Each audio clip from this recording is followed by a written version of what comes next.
Cumprimento a igreja com a graça e a paz. É como diz, nós alimentamos o nosso corpo, já adoramos o nosso Deus, louvamos na beleza da tua santidade. Agora nós vamos para o encontro de Deus ao nosso coração, amém? Aqueles que trouxe a sua Bíblia, pode abrir comigo em Atos dos Apóstolos. O tema desta manhã está em Atos, capítulo 2, versículo 42, que diz assim: a união dos cristãos. E persevero na doutrina dos apóstolos, na comunhão, no partir do pão e na oração. Em toda a alma havia temor e muitas maravilhas e sinais se fazia pelos apóstolos. Mas enfatizando é o 42. Quando eu comecei a estudar Atos dos Apóstolos, nós sabemos que foi escrito pelo Evangelho de Lucas, é o segundo livro de Lucas. Atos é o nascimento da igreja primitiva, é a expansão e o crescimento também da igreja. É muito gostoso quando a gente vai lendo, estudando esse livro. Vocês que querem saber como nós nascemos, é só ir no livro de Atos. Ali você vai fazer uma aventura missionária. Uma aventura de choro, uma aventura de alegria, uma aventura para que o evangelho chegasse até nós. E hoje nós temos o privilégio de estar aqui, falando desse Deus, daquele que era, daquele que é e aquele que há de vir. A pastora disse, né, que era lá do bairro Eldorado. O bairro Eldorado é bem no final mesmo de Vaza Grande. Eles foram fazer missão num lugar que era só poeira. Mas eu não moro lá não, tá? Eu moro perto do Big Lar, eu moro no centro. Brincadeiras à parte. Pensa num homem de Deus e mulher de Deus que eu admiro. Sei que eles veio já bem antes, mas no tempo que eu conheci eles, eu vi a trajetória deles aqui. Persistente por amor à obra de Deus. Eu vi que eles começaram a reunir numa casa lá no, não sei se eu estou certo, o bairro, o Recanto dos Pássaros. Estava tudo organizadinho, veio um vento lá que roubaram tudo. Mas creio que Deus até alcançou aquelas vidas, porque nós fomos feitos para isso. Sempre para abençoar e levar salvação para aqueles que estão perdidos. Mas eu quero enfatizar com vocês bem no começo lá de Gênesis, porque o Senhor me levou até lá. Então eu gosto de passear um pouquinho. Sabemos que o Senhor é poderoso, é soberano, Ele reina antes da fundação do mundo. A terra era sem forma e vazia. A palavra de Deus fala que o Espírito de Deus se movia. O Espírito de Deus se movia pela face das águas. E Ele criou os animais, criou a natureza, criou os céus dos céus. Por fim criou o homem. O homem. A imagem, a semelhança dele. E colocou ele num lugar, um paraíso. Lugar que tinha tudo. Ai, não faltava nada, não tinha dor, não tinha sofrimento, não tinha nada disso. Porque nós nascemos naquele tempo, porque nós viemos dele, para ser eterno. Então eles ficavam naquele jardim do Éden, naquele paraíso. Mas sempre Deus deu uma ordem. Que eles poderiam fazer o que quiser naquele lugar. Mas existia um lugar que eles não poderiam tocar, pegar. Infelizmente sabemos que Adão e Eva caiu. E eles foram expulsos desse lugar. Foram expulsos do paraíso. Foram expulsos da comunhão com Deus. O que me enfatiza nesta manhã é a comunhão. Eles perderam a glória preciosa de Deus, a presença. Deus falou, agora vocês vão se virar aí, ó. Vai ter que ralar para comer, tem que suar para comer, tá? Dessa forma, do meu jeito a dizer. Mas foi assim. Você vai sofrer, vocês vão ter que, ó, pelejar.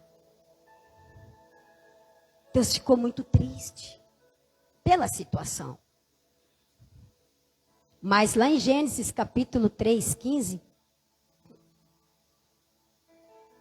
ele disse que, você está rindo aí, né, Satanás?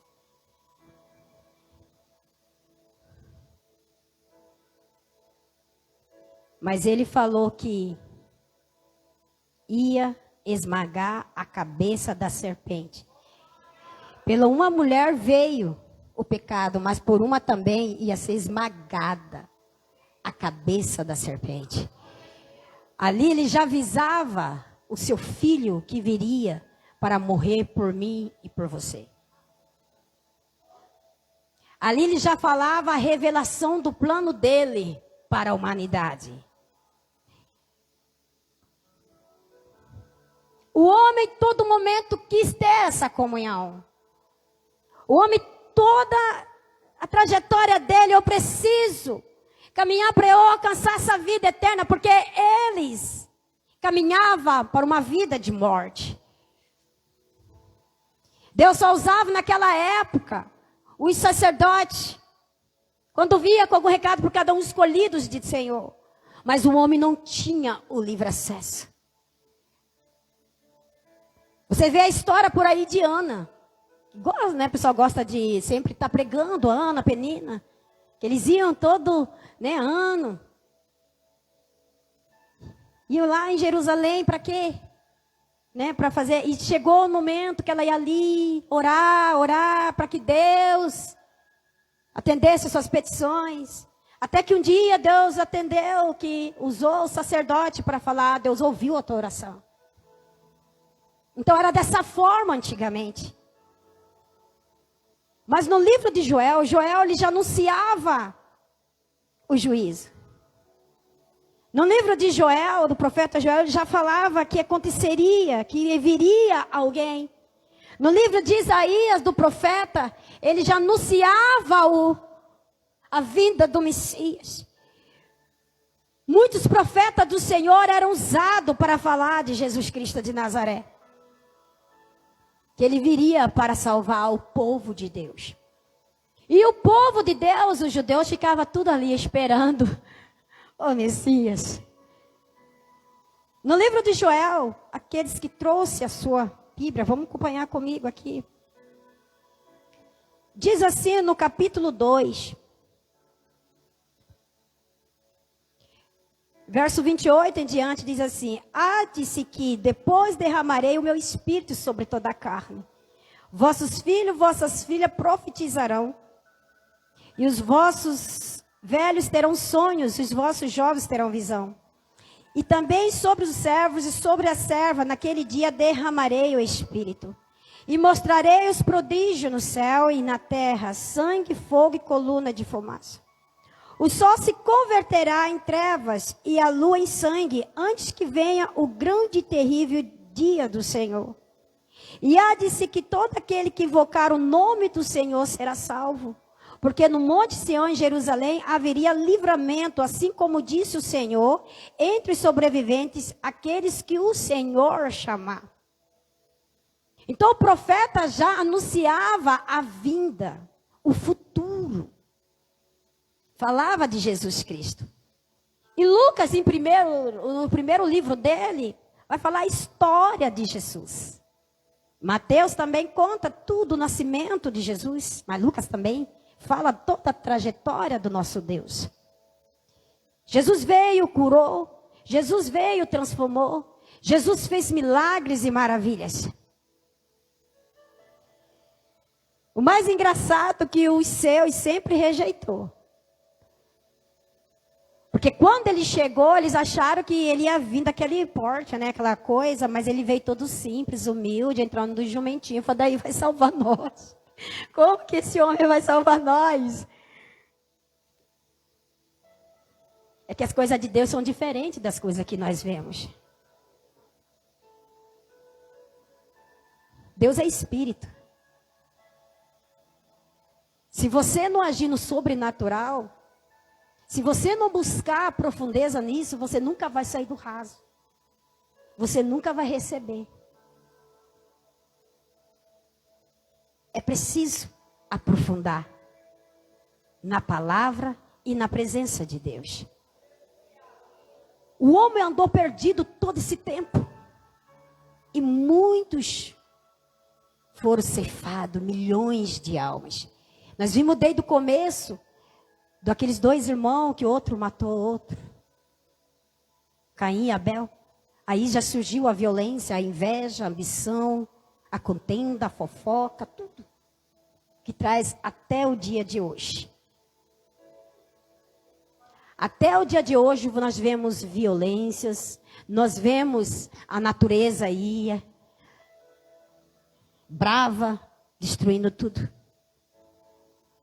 Mas quando Jesus veio para dar vida e vida com abundância. Veio para nos dar a vida eterna. Deus amou o mundo de tal maneira que concedeu o seu Filho único para que nós não perecêssemos, mas nós tivéssemos a vida eterna. Jesus cumpriu com o seu propósito. Jesus cumpriu com aquilo que ele tinha que fazer. Jesus veio para salvar a humanidade. E ele veio para oferecer perdão pelos pecados. Reconciliar a humanidade com Deus.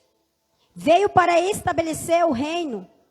E isso inclui a pregação do evangelho. A prática do amor. Da misericórdia, o exemplo de uma vida santa. Ele veio, foi morto, crucificado. E ressuscitou. Hoje nós cantamos, porque ele... Muito baixo. Porque ele... Nós podemos crer no porque ele virá buscar a igreja do Senhor remida. Aleluia. Nós sabemos que Joel já tinha falado que aconteceria um derramamento do Espírito Santo. Porque sem o Espírito Santo você não consegue fazer nada. Você pode falar bonito e você pode estar naquela coisa, mas se você não tem o Espírito Santo, você não é nada. O Espírito Santo tinha que acontecer. Jesus começou a dar ordem aos seus discípulos. Falou, voltam para Jerusalém. Depois que eu for elevado para o céu, vocês têm que voltar. Porque ali acontecerá essa manifestação. O caso mais gostoso de ver, que não foi diferente com Moisés. Moisés estava ali, buscando a face do Senhor, uma direção ao Senhor, um caminho para aquele povo que foi liberto. E o Senhor escreveu em uma pedra os mandamentos, não foi? Mas a Bíblia fala que houve relâmpago, fogo no céu, quando ele estava lá no Monte Sinai. E aqui no Pentecostes, não foi diferente. Não foi diferente. O ascensão, para quem não sabe, o ascensão marca o fim da presença física de Jesus na terra, a sua ressurreição e a entrada na glória celestial. Jesus é exaltado ao lado de Deus, sentado-se à direita do Pai e reassumindo sua glória celestial. O início da presença espiritual Acessão não significa abandono, mas um envio do Espírito Santo para habitar nos crentes, garantindo a presença contínua de Cristo. Ele é um preparo para o retorno, intercessão e mediação. Jesus intercede por seus seguidores e mediador na nova aliança, fonte de esperança.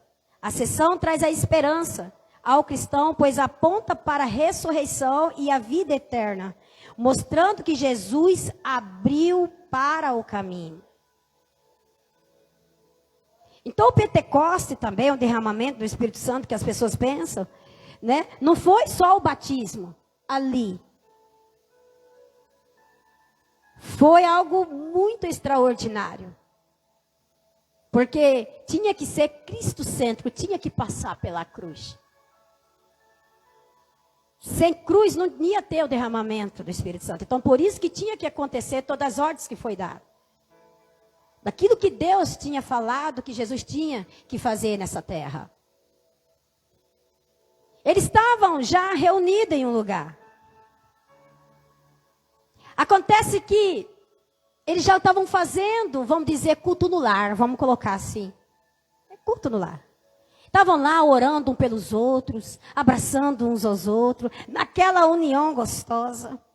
Já estavam em Jerusalém depois que Jesus foi levado.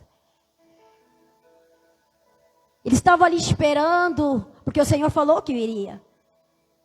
E naquele momento, mais de 100 já estava ali, Pedro ali, ó, só que prega.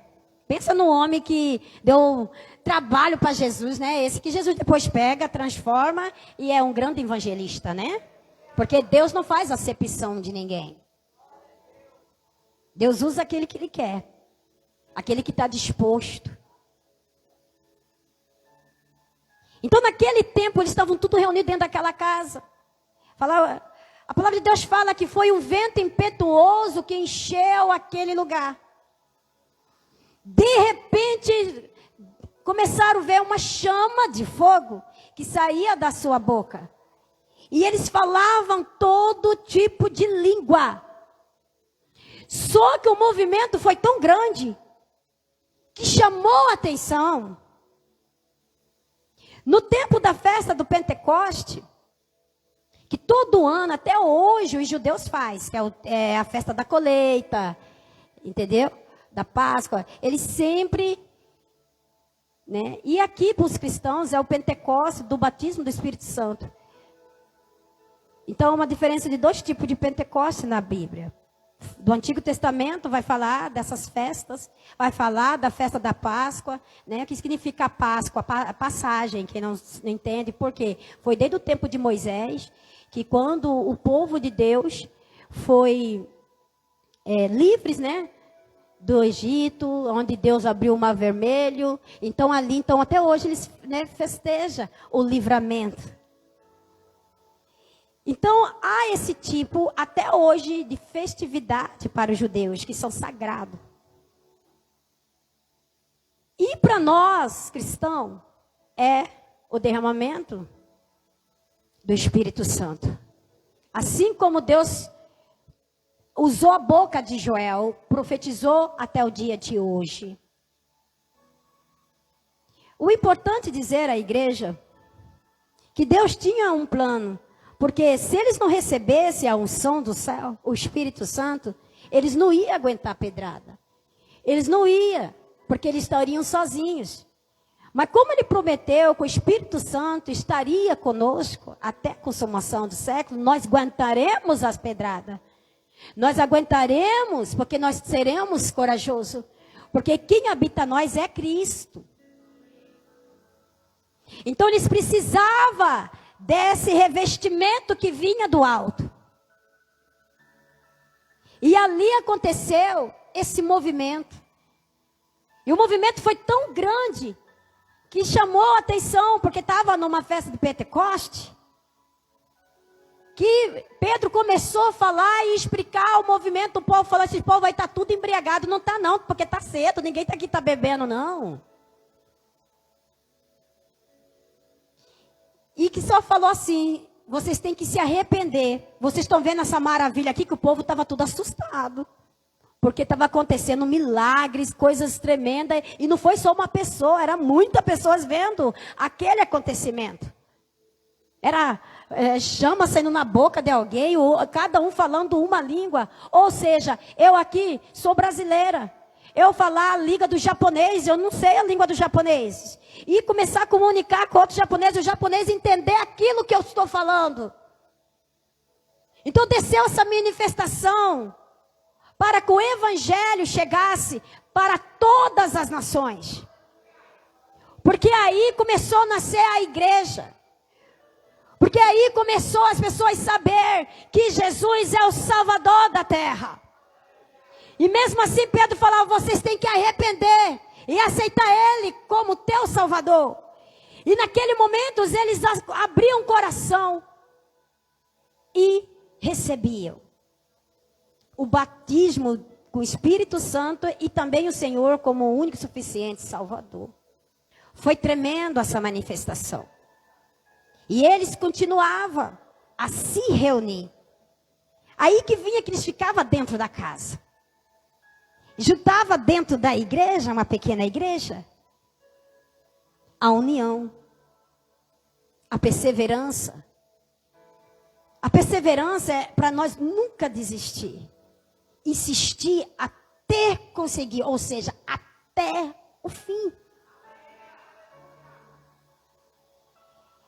E eles começaram a falar, vocês precisam aprender a doutrina dos apóstolos.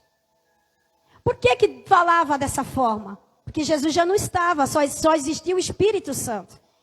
Eles eram um testemunho vivo de Jesus. Os discípulos foram tudo batizados nessa ocasião.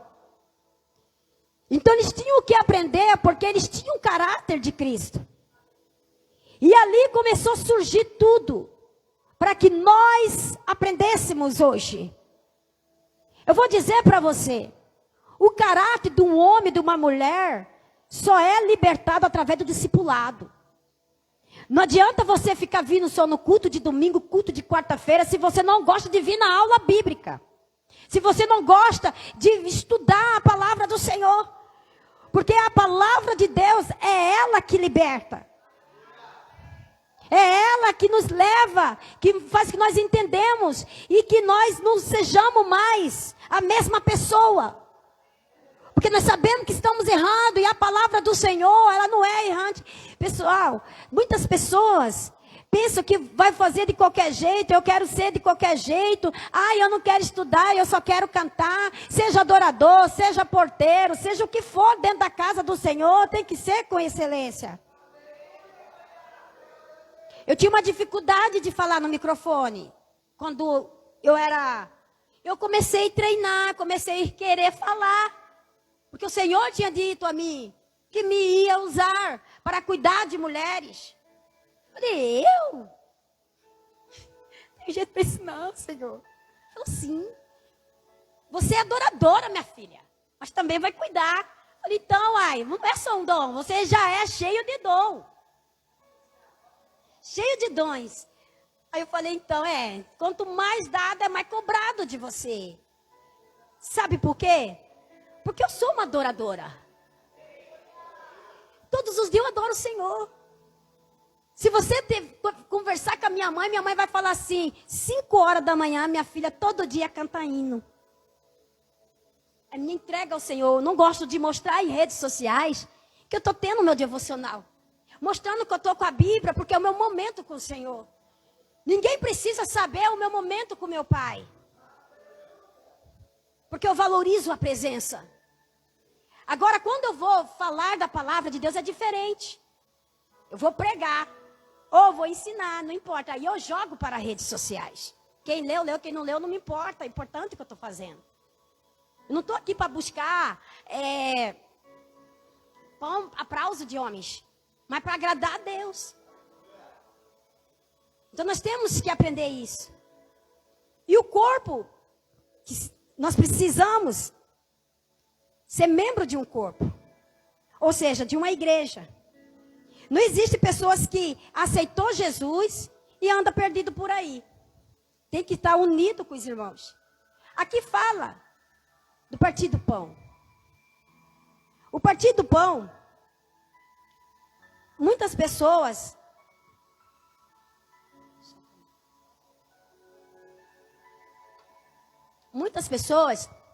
acreditam que é um tipo assim, como que eles valorizam, né? Que é um entendimento que a expressão partir do pão é uma referência às duas ideias. A primeira é que eles expressavam as suas comunhão nas refeições uns com os outros. E a segunda conotação é que aponta para a Santa Ceia do Senhor. Como Santa Ceia naquela época era literalmente uma refeição, e é possível que duas coisas ocorriam juntas. Então, assim, quando nós participamos da ceia, nós expressamos a comunhão completa com meus irmãos e com meu Senhor. Então, toda vez que partia o pão, eles lembravam que Cristo foi partido por eles e para eles. Então, eles queriam sempre estar ali unidos, mas eles já tinham uma prática de estar ali comendo e com refeição. Então, provavelmente eles podiam estar fazendo essas duas coisas. Entenderam? Então, tem muitos aí que acreditam. Tem até um amigo meu que acredita que não precisa tomar mais Santa Ceia. Desviou a cabeça. Gente, vou falar para vocês que não toma mais Santa Ceia, não congrega mais. Fala, ele é como fosse uma igreja sem parede. Os pastores até conhecem ele, mas não posso dizer o nome, né? O que eu quero dizer? Que muitas pessoas têm o mesmo pensamento. Que a Santa Ceia era repartir, né, o alimento para aqueles que precisam, para os perdidos. Mas as pessoas não entendem que nós somos um corpo. E nós temos que estar reunidos. Porque é a união que faz a força. É a união que fortalece. E ali nós vamos aprendendo um com o outro e ver a dor do irmão, para que nós possamos ajudar. E naquele tempo era assim. O interesse era assim, tipo, se a irmã estava passando por algo, era de interesse daquele irmão, para ajudar aquela irmã. Eles entregavam até seus bens. Era dessa forma. E muitas pessoas que vai indo numas teologias estranhas, acaba afastando do corpo e fica fraco. Então fica uma presa fácil para que o inimigo... Nós precisamos estar nessa harmonia, nesse calor gostoso, como agora de manhã.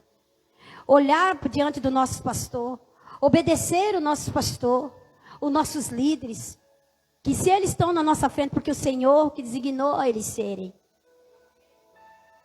Ali falava, persevera na doutrina dos apóstolos, porque eles andavam como Cristo, então nós tínhamos que andar como eles. Ali eles estavam ensinando aquele povo que eram novos convertidos na fé. Aqueles que aceitaram lá naquela manifestação. Então eles tinham que aprender, estar dentro do corpo, estar dentro da igreja. E ali também fala sobre a oração. Amados, cristão que não gosta de orar, sei lá, acho que não é cristão. Não é cristão. Sabe por quê? Porque a oração é o marco fundamental da vida cristã. Uma pessoa que participa de tudo, mas não vem na oração, é estranha. É estranho.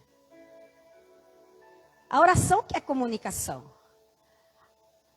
É na oração, às vezes, nem que Deus não responda, mas você já não é mais o mesmo. A oração é o marco fundamental da vida cristã. Cristão que não gosta de orar, não é filho de Deus, não. Como que Deus vai falar com você? Como que você vai sentir a presença de Deus, sendo que você não ora? Lembra lá do começo? Eles tinham uma comunhão com Deus, mas o homem perdeu. E através de Jesus nós temos o livre acesso, mas como que nós temos o livre acesso? Através da oração. É através da oração que nós começamos a ter uma comunicação com o céu. Através da oração você é revestido dessa glória. Através da oração, a pessoa que está sofrendo vai ser liberta. Moisés, quando estava lá, naquele monte, ele desceu. A palavra de Deus fala que o rosto dele estava o quê? Resplandecer.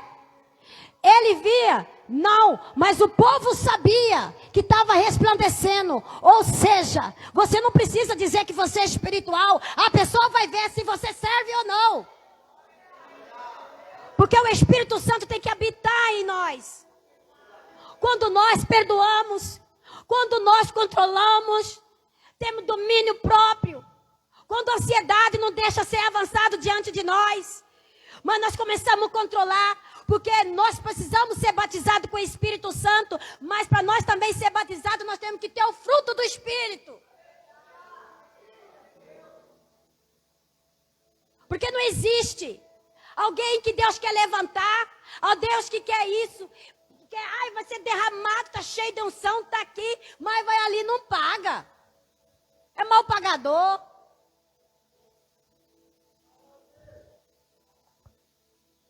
Não tem as coisas organizadas, essas coisas não vêm do Senhor. O Espírito Santo não habita em coisas bagunçadas, porque Ele é santo. Então, quando aqui eles estão falando, reunidos naquela união, aprendendo, mas falando, vocês precisam viver nessa santidade, enraizados, edificados na santa palavra do Senhor. Vocês não podem ser como o mundo é, mesmo que vocês vivam dentro deles. Quem é você diante das suas amigas? Será que enxerga você mesmo como cristã? Quando era criança, já falava assim, ó. Essa aqui é adoradora, essa aqui vai falar. Essa aqui ficam batendo assim em mim. E eu zangava demais, gente.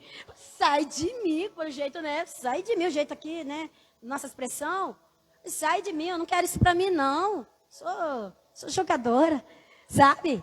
Mas não era assim. Deus me chamou mesmo. E eu fui aprendendo devagar, com dificuldades, mas aprendendo. Não tem algo que Deus não possa curar. Não tem algo que Deus não pode alcançar. Eu falo. Porque Deus transformou minha vida. Então eu creio que Deus pode transformar a sua vida. Quando aconteceu um acidente comigo de carro, eu acho que eu contei aqui. Foi diagnosticado que eu era autista. Falei, eu autista? Aí ele falou, sim. Vocês, como que foi? Aí eu tive que falar a trajetória da minha vida, gente. Vocês acreditam?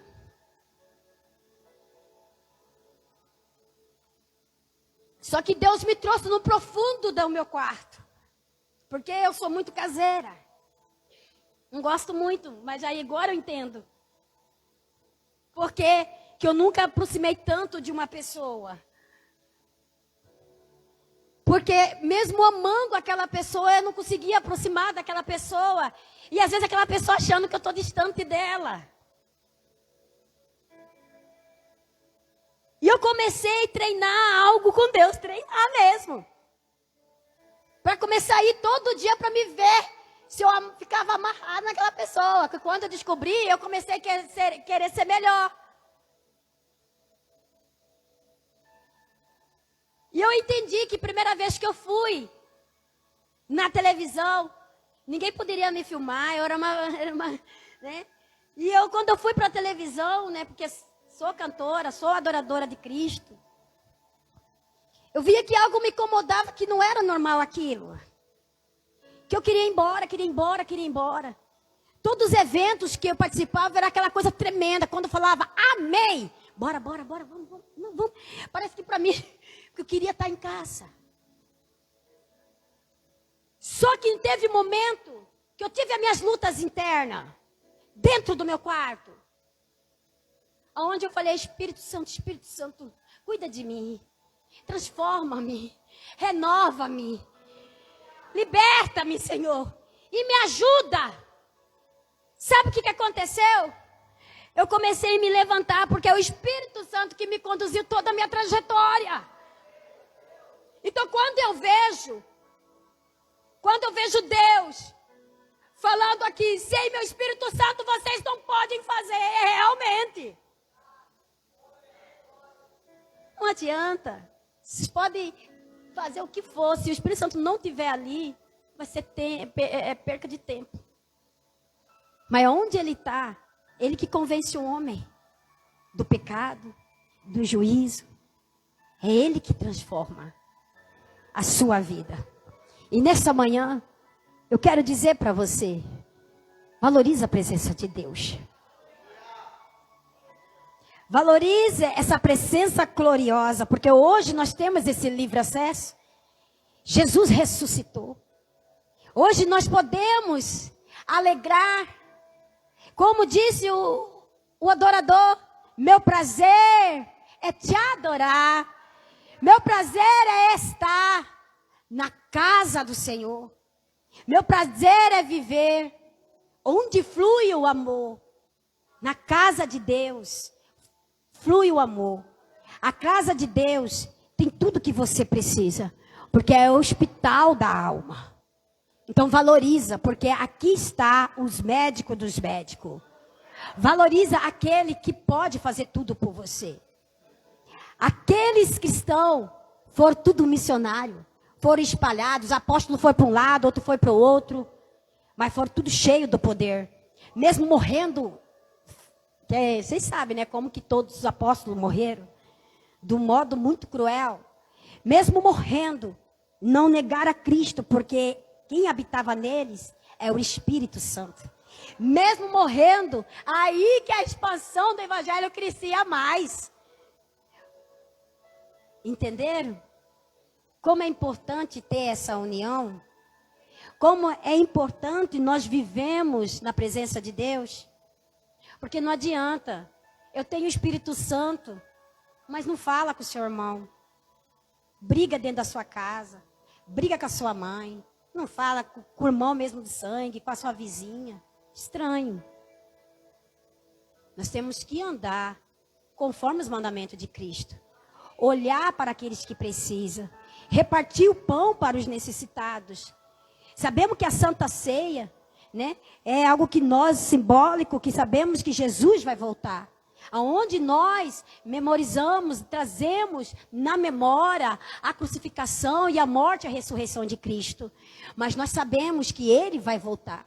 E quando nós praticamos a Santa Ceia, é para dizer que nós estamos bem com o nosso irmão. Eu não estou em pecado, eu não estou em fornicação, eu não estou em adultério, eu não estou, né, na contenda, eu não estou, mas eu estou vivendo uma vida pautada nas Escrituras.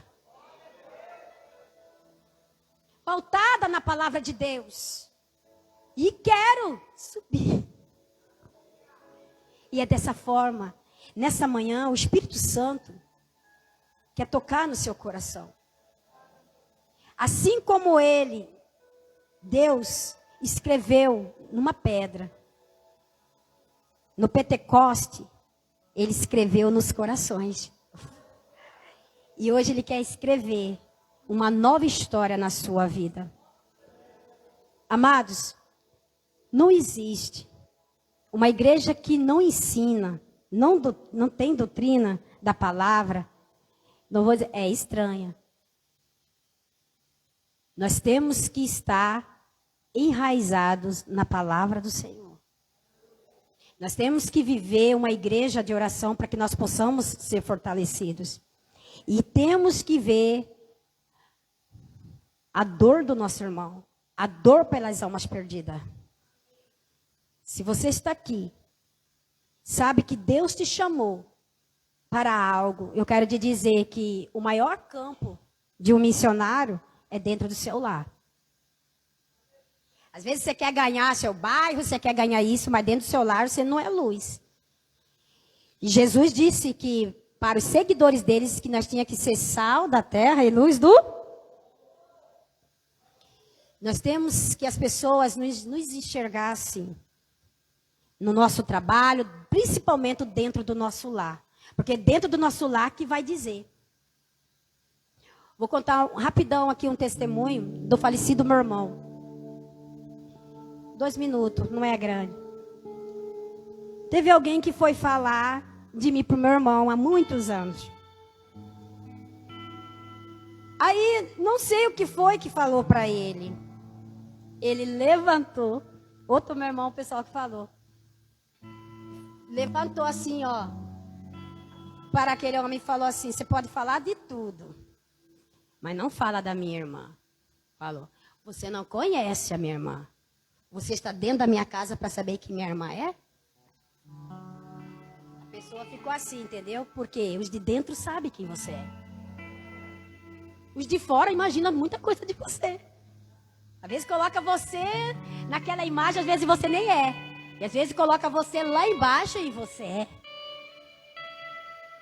Naquele dia, fiquei andando mais em consagração. Porque comecei a enxergar aquilo que eles falavam, não. É minha irmã, não é? Você não conhece minha irmã. Como que você fala isso, minha irmã? Hoje ele já descansa, tem 1 ano. Mas eu quero dizer que nós temos que ter testemunho dentro da nossa casa. Se você quer trazer seu pai, sua mãe, seu marido, seu filho, seja alguém de Deus dentro da sua casa. Seja um missionário da comunhão de Cristo, amém?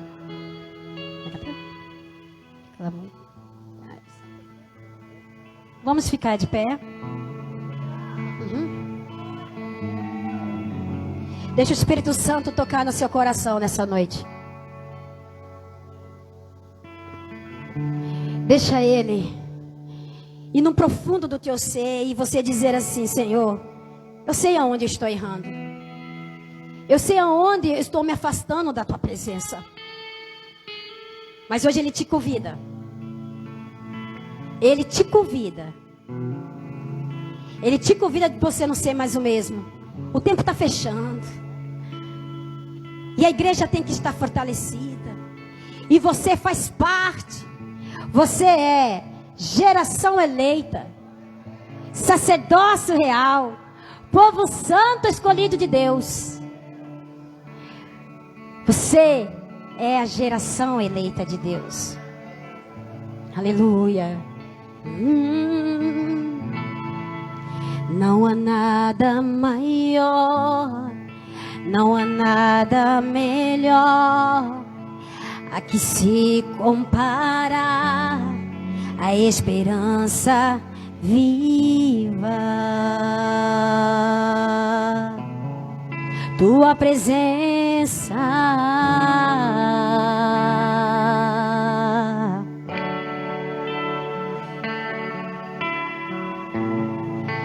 eu provei e vi o quão doce amor que liberta o meu ser e a vergonha desfaz. Sua presença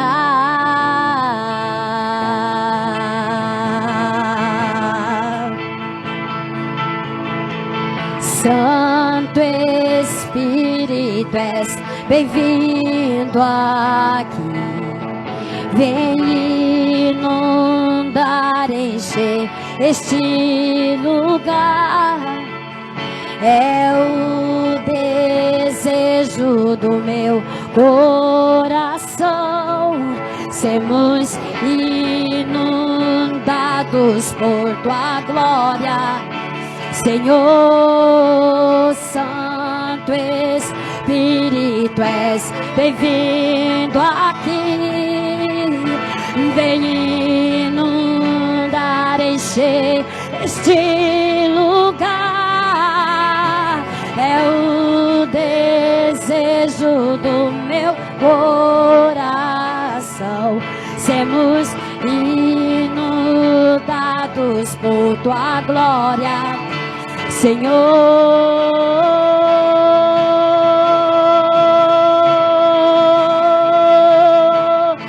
Deixa Ele te tocar.